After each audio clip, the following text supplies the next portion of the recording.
Hello. There are a lot of Christians today that believe that worship consists of going to church on Saturday or Sunday morning, whichever day your church decides to observe the Sabbath, going into the sanctuary, sitting down in the pews, spending 30 or 45 minutes listening to three or four gospel songs, and they're done with worship for the week until the following Saturday or Sunday morning.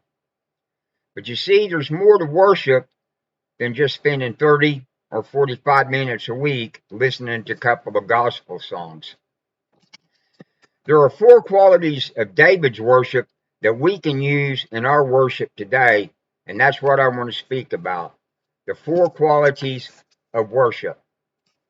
You see, the first of these qualities is worship is a life.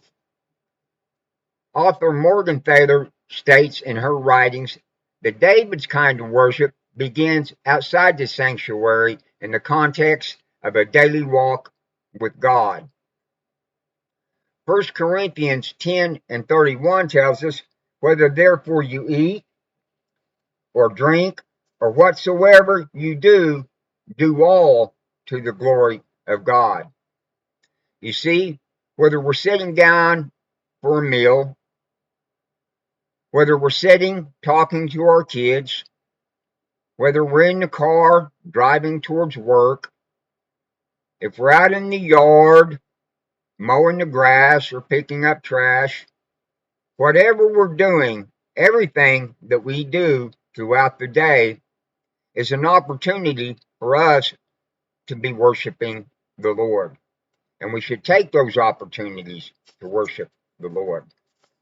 The second quality of worship is uncompromising. Again, the author tells us that worship is wholehearted and lavish.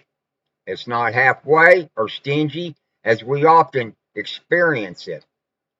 You see, so many believers today, they believe that worship is just an obligation, just like they believe reading the Bible and studying the Bible is an obligation.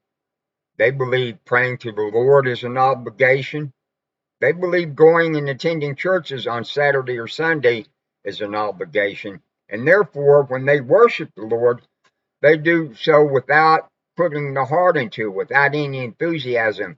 Their worship's not authentic. It's more of a habit than it is worshiping the Lord. Matthew 22 and 37 tells us, Jesus said unto him, Thou shalt love the Lord thy God with all thy heart, and with all thy soul, and with all thy mind.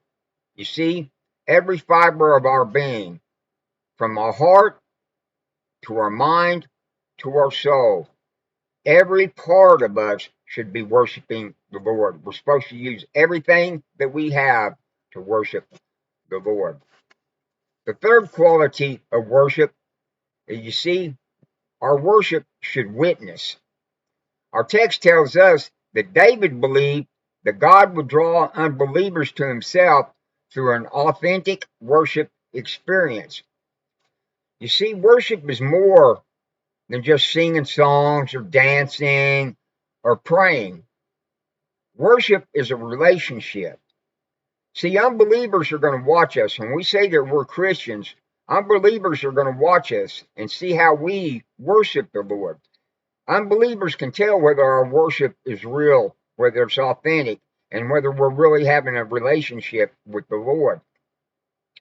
Acts 22, verses 46 and 47, authenticates David's belief when it tells us, and they, speaking about believers, continuing daily with one accord in the temple and breaking bread from house to house, did eat their meat with gladness and singleness of heart, praising God and having favor with all the people. And the Lord added to the church daily such as should be saved. You see, if unbelievers see that we have a real relationship with the Lord and see how much joy and happiness we have in our life through our worship with the Lord, then they're going to want to be part of that worship too. The fourth and final quality of worship is worship should be number one in our lives. This week's text tells us throughout both the Old and the New Testament, worship is clearly the most important thing God's people can do. You see, like I said, worship is a relationship, and our relationships are supposed to grow. When we are in a relationship with the Lord and we have faith in the Lord and we believe that the Lord wants the best for us, when we worship the Lord's going to continue to bless us, and our blessings are going to get bigger and bigger. So, what we should do is our worship from the time we wake up in the morning to the time we get ready to go to bed at night, we should be worshiping the Lord. Like I say, whatever we're doing throughout the day should be for worshiping the Lord. Wherever we're at throughout the day, we should be worshiping the Lord. We should be worshiping the Lord authentically, enthusiastically, and with all our heart, our soul, and our mind. That is true worship.